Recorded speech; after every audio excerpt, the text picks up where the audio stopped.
Late me start like this. Tell me honestly, तुम पढ़ रहे हो बट लग रहा है कि कुछ सॉलिड आउटपुट नहीं आ रहा। कभी मार्क्स अच्छा जाता है, कभी बिल्कुल गिर जाता है, कभी कॉन्फिडेंस होता है हाँ 100% हो जाएगा, और कभी रात को लगता है शायद मुझसे आईपीमेंट नहीं निकलेगा यार। और सबसे इरिटेटिंग फीलिंग पता है क्या होती है? पूरा दिन बिजी रहने के बाद रात को ये क्लियर ना हो कि आज एक्चुअली कुछ इंप्रूव हुआ कि नहीं। If this sounds familiar, relax. Almost every IPMAT aspirant goes through this phase. Problem तुम नहीं हो, प्रॉब्लम तुम्हारा डेली सिस्टम है। So stick till the end. We are going to talk about how to utilize upcoming 70 days ताकि आपको direct entry मिले। I am back.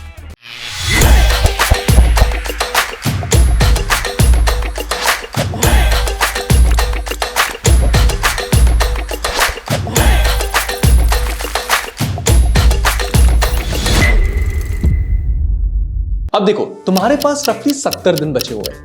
ये 70 days बहुत ज्यादा लगते हैं जब कैलेंडर में देखते हो तो, बट जब डेली वेस्ट होने लगे हैं ना, तब समझ आता है कि टाइम कितना फास्ट भागता है।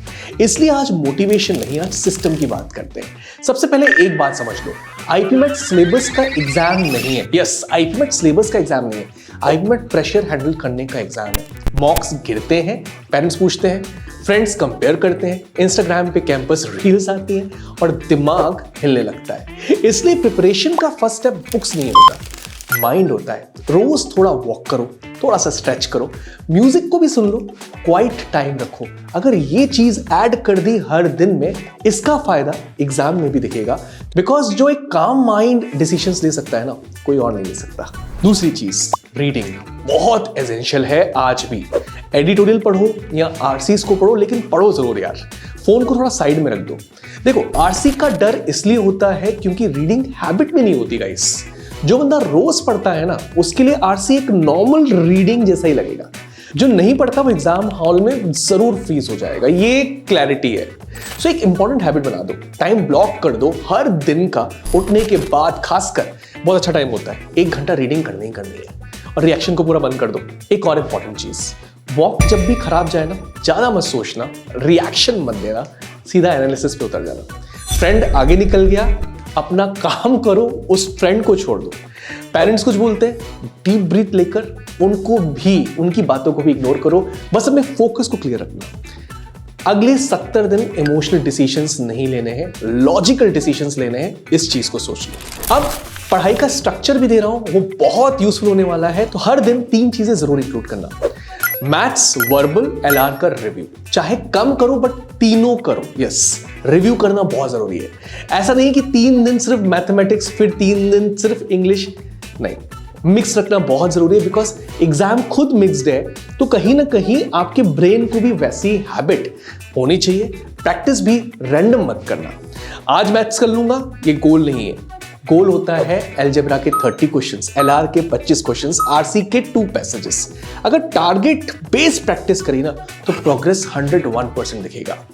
रैंडम प्रैक्टिस से सिर्फ थकान होगी एंड कहीं ना कहीं कुछ और छूटा हुआ लगेगा जो नहीं उठा रहे हो। अब मॉक्स की बात कर लेते हैं। मेजॉरिटी ऑफ द स्टूडेंट्स यही गलती करते हैं। पता है क्या करते हैं? पेपर देखते ही सॉल्व करना स्टार्ट करते हैं। बिल्कुल मत करना। पहले स्कैन करो, आदत डालो स्कैन करने की गाइस। सो एक बार ये देख लो, क्या ये पर्टिकुलर टॉपिक फैमिलियर लग रहा है कि नहीं, ये टॉपिक इजी लग रहा है कि नहीं, ये शॉर्ट में हो जाएगा कि नहीं।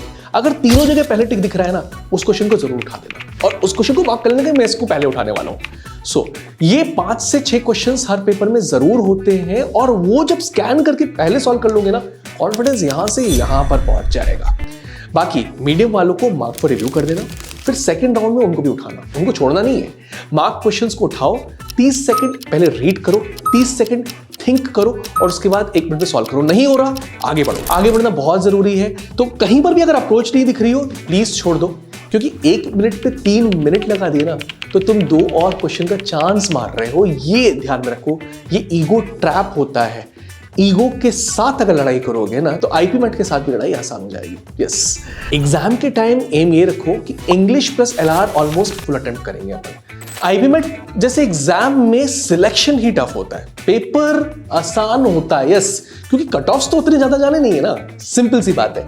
तो हजारों बच्चे लिखते हैं, फाइनल सीट्स भी लिमिटेड होती हैं, बट सोच के देखो जब पॉजिटिव रॉ स्कोर ही 16,000 बच्चों का पिछले साल गया, and not only that, cut off सिर्फ 890 स्टूडेंट्स क्रॉस कर पाए, और कट ऑफ बहुत ज्यादा नहीं थे गाइस।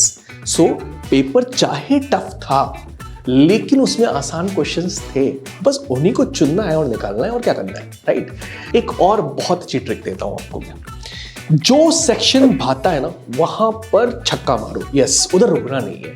उससे होगा क्या, अगर कल को आईपीएमएट इंदौर आपको नहीं सिलेक्ट करता, उसके बाद भी शिलोंग, रांची, अमृतसर, संबलपुर, सिरमौर जैसे आईएम्स हैं, और top notch B schools IFT जैसे भी हैं, जो कि कहीं ना कहीं आपका टोटल स्कोर ही देखते हैं, सेक्शनल स्कोर नहीं देखते।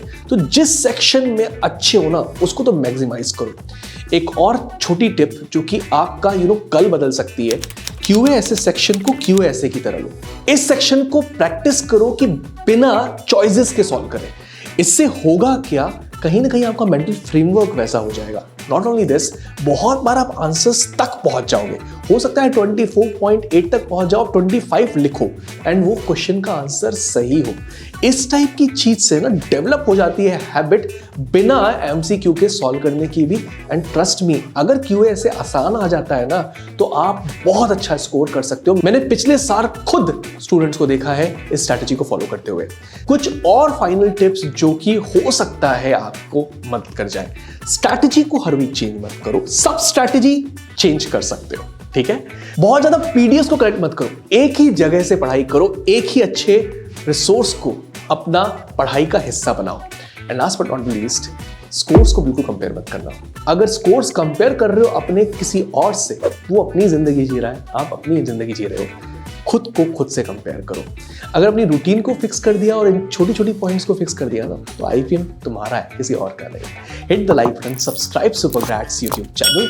तुम रैंक चेज नहीं कर रहे, ये चीज याद रखना, तुम कंसिस्टेंसी बिल्ड कर रहे हो, और वही कंसिस्टेंसी तुम्हें हाथ पकड़कर आईएम तक जरूर लेके जाएगी।